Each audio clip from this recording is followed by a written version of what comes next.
नमस्कार। मैं आज आप लोगों को एक शीर्षक ली हूँ जिस पर कुछ बोलना चाहती हूँ। सुनिएगा, अच्छा लगेगा तो लाइक अवश्य कीजिएगा। शीर्षक है संबंधों की कुंजी, श्रद्धा, सम्मान और स्नेह। हम श्राद्ध पक्ष में अपने दिवंगत पूर्वजों को सम्मान देते हैं। इसी प्रकार हमें अपने जीवित माता पिता, दादा दादी आदि का भी ध्यान रखना चाहिए। उनका सदैव आदर सम्मान करें। उनके प्रति हमारी यही सच्ची श्रद्धा है। देखा जाए तो श्राद्ध शब्द श्रद्धा से बना है। छोटे हों या बड़े, श्राद्ध सभी दिवंगत आत्माओं के लिए किया जाता है। जीते जी हम छोटे बड़ों के लिए अपने स्नेह, श्रद्धा व सम्मान का जितना अधिक उपयोग करेंगे, उतना ही हमें छोटों से सम्मान, बड़ों से आशीर्वाद और पूर्वजों से शक्तियां मिलेंगी। मानवीय संबंध भौतिक आयामों से जुड़ा नहीं होता है। भौतिक पक्ष ने कभी हमें प्रेम, प्रसन्नता, संतोष व उद्देश्य का एक भाव दिया था, लेकिन आज यही तनाव, पीड़ा व जलन का स्रोत बन गया है। हमें एक साथ मिलकर संबंधों की अच्छाई को वापस लाना होगा। हर संबंध की एक भौतिक पहचान या नाम होता है, जैसे कि दादा दादी, माता पिता, पति और पत्नी आदि। यह सामने वाले पर निर्भर करता है कि उसका संबंध दूसरे के साथ कैसा है। आमतौर पर संबंध दो आत्माओं के बीच का संपर्क है। दूसरी आत्माओं के साथ हमारा संबंध कैसा होगा, वह हमारे स्वयं के साथ संबंध की गुणवत्ता पर निर्भर करता है। दूसरे आत्मा के साथ हमारा संबंध प्रेमपूर्ण तब होगा जब स्वयं का अपने अंतरात्मा के साथ संबंध प्रेममय होगा, क्योंकि हमारे अंतरात्मा का मूल गुण या स्वभाव प्रेम है। दूसरों के साथ संबंध का अर्थ है दूसरों से प्रेम पूर्वक व्यवहार करना। जब हम बाहरी और आंतरिक दोनों आयामों को अलग कर देते हैं तो हमारे संबंध इतने सुंदर नहीं बन पाते।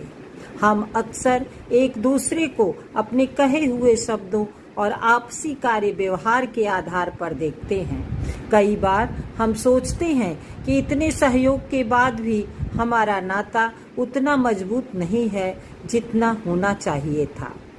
हमें देखना होगा कि क्या हम अच्छे शब्दों का चयन करने और अच्छा व्यवहार करने के साथ साथ दूसरे व्यक्ति की अच्छाई व भलाई के बारे में सोच रहे हैं, क्योंकि हमारे बोल या व्यवहार से पहले ही हमारा विचार दूसरे व्यक्ति के पास पहुंच जाता है।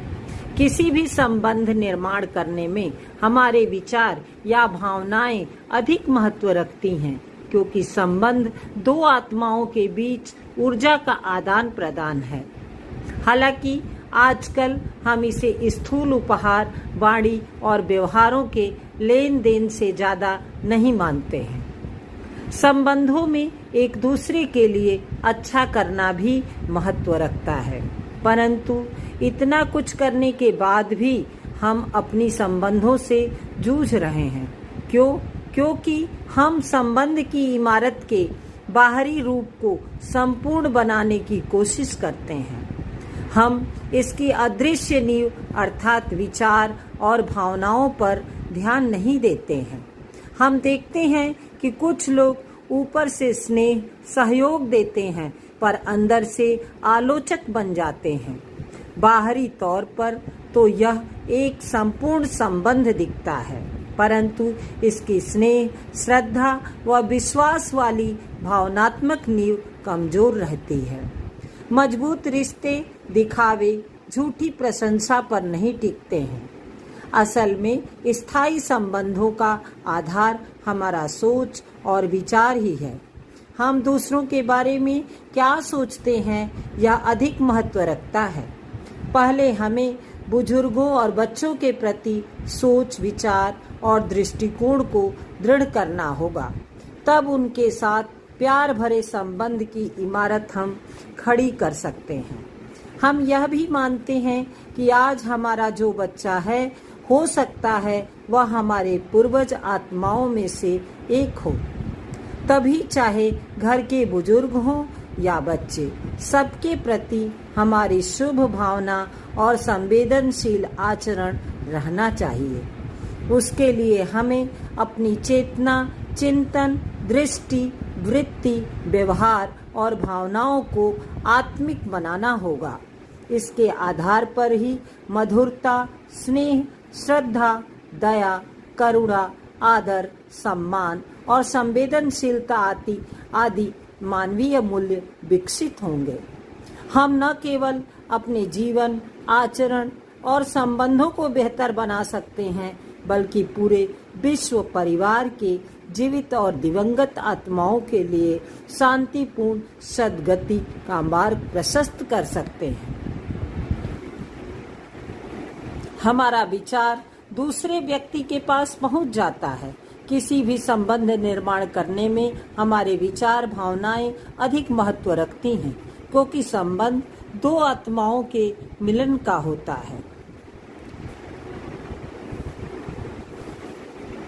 मजबूत रिश्ते दिखावे, झूठी प्रशंसा पर नहीं टिकते। असल में स्थायी संबंध का आधार हमारा सोच और विचार ही है।